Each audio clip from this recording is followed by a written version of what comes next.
राधे राधे महाराज जी। गुरुदेव भगवान, यदि प्रश्न में किसी प्रकार की कोई त्रुटि हो तो क्षमा कीजिएगा। भगवान, मैं करीब 1 वर्ष से अधिक समय से आपको YouTube के माध्यम से सुन रही हूँ। नित्य प्रतिदिन आपका एकांतिक वार्तालाप सत्संग सुनती हूँ, नाम जप का प्रयास भी करती हूँ तथा कुछ समय के लिए शहीद 84 जी का भी नियमित पाठ करने का प्रयास करती हूँ। भगवान, आपके एकांतिक में कई बार सुना है कि भगवत मार्ग पर आगे बढ़ने पर अनुकूलता या प्रतिकूलता आती है, किंतु मेरे जीवन में ये दोनों ही नहीं आ रही महाराज जी। महाराज जी, मेरा मन सदैव मांगना नहीं किसका है? अरे मांगना नहीं परेशान हो जाऊंगा। अभी भक्ति में रंग नहीं आया भाई। दौड़ाक जब क्रॉस करना चाहता है तब परीक्षा उसकी होती है। अभी भक्ति वो भक्ति नहीं होती जिसमें परीक्षण किया जाए, नहीं तो कदम कदम पे फिर ऐसी बाधाएं खड़ी हो जाती है कि अपने लोगों को ऐसे आकाश की तरफ फेरना पड़ा। हे भगवान, तो कभी भारी अनुकूलता कभी भारी प्रतिकूलता, ये रंग। अभी भक्ति रंग लाए तब ना, अभी भक्ति का रंग आने दो, निरंतरता बनाओ। फिर हम कहते मांगना नहीं मांगना नहीं, अच्छे अच्छे कापते। एक बार मार्कंडेय जी भागवत में पढ़ के देख लेना, जब भगवान नर नारायण आए तो उनका भगवान सुनते हैं आपकी माया बड़ी विचित्र है। कैसी माया? तो मुस्कुरा दे, भगवान की मुस्कुराहट ही माया है। वो अंतर ध्यान हो गए। थोड़ी देर में देखा समुद्र मर्यादा तोड़ दिया, इतना अपार जल पूरे संसार में फैल गया, सब संसार डूब गया। वो भी उसी थपेड़े में, भारी लहरों के थपेड़े। इतना व्याकुल हुए कि रो पड़े, पुकारा, हे भगवान बचाओ। तो देखा एक बरगद का वृक्ष और उसके एक पत्ते में बाल गोविंद अपने चरण का अंगूठा पी रहे हैं। करार विंदे न मुखार विंदम पदार विंदे विनिवेशयंतम। भगवान का ये रूप देखा तो सोचा पूरी सृष्टि का विनाश हो गया, ये बट वृक्ष कैसे नहीं डूबा?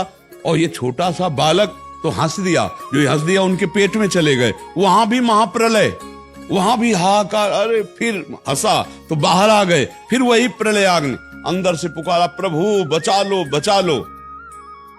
और ये सब कई कल्प तक भोगते रहे, कई कल्प। और जब होश आया तो देखा एक बूंद पानी नहीं, आसन में बैठे हैं। और ये सब 48 मिनट में हो गया। तो कहा, भगवान कभी भूलकर अपनी माया मत दिखाना, मैं थक गया। एक बार भगवान श्री कृष्ण के साथ सुदामा जी समुद्र स्नान करने जाए तो कहा, यार तुम्हारी माया बड़ी विचित्र है। क्या है माया तुम्हारी? भगवान ने कहा, समुद्र नहा लेते हैं फिर बाद में बात करेंगे। तो साथ ही डुबकी मारी। जो सुदामा जी ने डुबकी मारी सो एक देश में पहुंच गए। अब वहां स्वयंवर हो रहा था। अरे सबके, अरे भाई इतने दिव्य महात्मा है सुदामा जी, इतने दिव्य, आओ भाई आओ। इनका स्वागत हुआ और लड़की ने इन्हीं के जयमाला डाल दी। अब वहां के राजा बन गए। अब वहां लड़का बच्चा हो गए सुदामा जी के। और वहां की प्रथा थी, जैसे भारत की पहले प्रथा थी कि अगर पति मर जाए तो पत्नी जो सती हो जाती थी, ऐसे वहां की प्रथा थी कि पति को जबरदस्ती पत्नी के साथ जला दिया जाता था, बांध के 100 में। और पत्नी गई मर। अब सुदामा जी को 100 के साथ बांध दिया गया। जब इस स्मशान में ले गए और जब जलाने को हुए तो कहा, हे श्री कृष्ण रक्षा करो। तो भगवान ने ऐसे हाथ पकड़ा और समुद्र से को बड़ी लंबी डुबकी मार दी। बोले, प्रभु ये वो ब्याह और लड़का और बच्चा, बोले यही तो मेरी माया है, ये सेकंड में हो गया। और उनको इतना सब सेकंड में अनुभव हो गया। यही भगवान की विचित्र माया। कभी भगवान से न कहे कि आप हमारी नहीं भैया, उनके प्रश्नवाचक चिन्ह ऐसे होते, पार करना बहुत कठिन है, बहुत कठिन है। इसलिए बड़ी कृपा है जो आपके ऊपर परीक्षा लियो। खूब नाम जप करती रहो। भगवान से यही प्रार्थना करो कि प्रभु कुछ भी कैसी भी परिस्थिति आवे, बस आपका स्मरण न भूले। जैसे रखो, जैसे चाहो, दुख में रखो सुख में रखो, आपका स्मरण चलता रहे।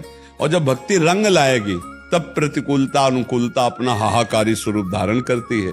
अभी बच्चा है भक्ति, थोड़ा रंग लाने दो, फिर आप ही याद करना हमारी बात को और फिर बताना। अभी रंग लाने दो। इसलिए मांगना तो नहीं, क्योंकि बड़ा मायाधीश है।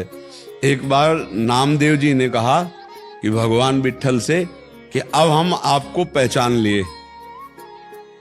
जब कुत्ते में से भगवान प्रकट किया ना, तो बोले अब हम पहचान लिए, अब आप छुप नहीं सकते। तो भगवान मुस्कुरा दिए। भगवान को अगर चैलेंज कर दे तो फिर बहुते कर, ये चैलेंज है एक तरह दोस्ती से कि अब आप छुप नहीं सकते प्रभु। गुरु की कृपा से हमारे नेत्रों में पहचान हो गई कि आप किसी भी रूप में छुपो हम जान लेंगे। तो भगवान मुस्कुरा दिए। अब बैठ के मंदिर में भजन करने लगे। देखो वृत्ति बदली। बोले मंदिर में बड़ी भीड़, चलो पीछे चलते हैं। जब मंदिर के पीछे भजन करने गए तो कई लड़के खेल रहे थे। बोले यहाँ लड़के बहुत हल्ला मचाते हैं, नदी के किनारे चलते हैं। नदी किनारे बैठ कर के भजन कर ही रहे थे कि इतने में वहां तंबू शिविर लगने लगे, खटपट आवाज ऐसे। तो उनका जाके गए, यहाँ हम भजन करने बैठे हैं, सब क्या हो रहा है? तो वहां पति पत्नी दोनों निकले। बोले भगवान की बड़ी कृपा, कुछ खाने के लिए नहीं था, कोल भिल रूप। बोले अच्छा आहार भेज दिया, लाओ गड़ा सा इसे काट के बनाओ।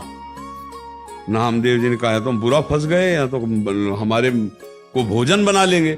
अब नामदेव जी समेटे धोती भागे और पीछे गड़ा सा लिए पति पत्नी दोनों, अरे जल्दी पकड़ो। और भागे, भागकर जब मंदिर में आए, आप साहस है ऐसे। तो भगवान ने कहा क्या हो गया? अरे बोले प्रभु बच गए तुम्हारे भजन के प्रताप से। पहले हमारे मन में आया था कि मंदिर के पीछे भजन करें, वहां लड़के खेल ले, तो नदी किनारे गए। नदी किनारे गए, दो पति पत्नी अपने परिवार के साथ थे, वो हमको काट के खाना चाहते थे। अच्छा फिर क्या हुआ? बोले भाग के आ गए आपके पास। तो बोले ये बताओ कि उन पति पत्नी के रूप में कौन था जानते हो? हम और रुक्मिणी जी थे। बोले प्रभु, तो बोले यही कह गए थे ना कि हम तुम्हें पहचान लेंगे। तो पहचान नहीं पहचान पाओगे।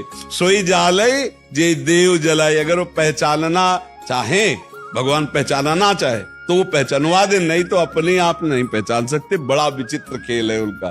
तो हाथ जोड़ो, यही मनाओ कि प्रभु ऐसा कोई उत्तर मत देला, ऐसा कोई प्रश्न मत करला कि भाई हम अगर बहुत श्रेष्ठ भगत है तो फिर ऐसे प्रश्न आएंगे कि उत्तर नहीं दे सकते। हम लोग पूरे जीवन भर यही देखते रहे और रो के पार किया जाता है। हाथ जोड़ के रो के दैन्यता से पार किया जाता है। बड़ी बड़ी समस्याएं जीवन में आती है, सबके आती है। आपको भक्ति में अभी विघ्न नहीं आ रहे, इसलिए कि भक्ति अभी रंग नहीं लाई। जब भक्ति रंग लाएगी तो अपने आप प्रश्न आ जाएंगे, खड़े हो जाए। जैसे क्लास जब अगले में जाना होता है तभी तो परीक्षा होती। तो अब अगला जब क्लास आएगा तो अपने आप परीक्षा आ जाएगी। जी।